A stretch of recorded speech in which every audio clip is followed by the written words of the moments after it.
कैदा कृपा जिंदगी बदल जाई। छठी मैया कैदा कृपा जिंदगी बन जाई। नाई चमकी भगिया त संवर जाई। छठी मैया कैदा कृपा जिंदगी बदल जाई।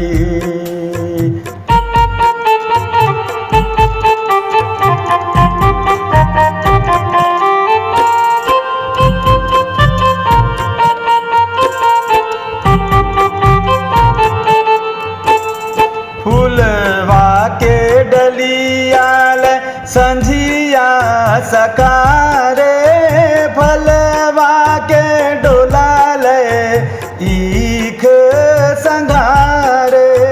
फूलवा के डलियाल संझिया सकारे, फलवा के डोलाल ईख संघारे।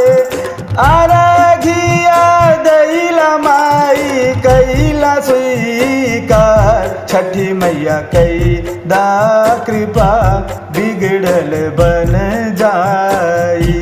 छठी मैया कैदा कृपा जिंदगी बन जाई।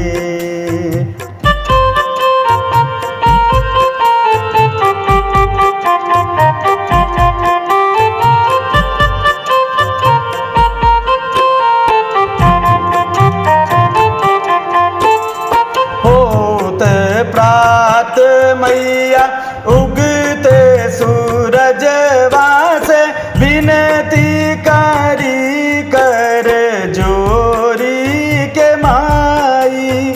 होत प्रात मैया उगते सूरजवा से प्रचेता करी विनती करी जोरी के माई।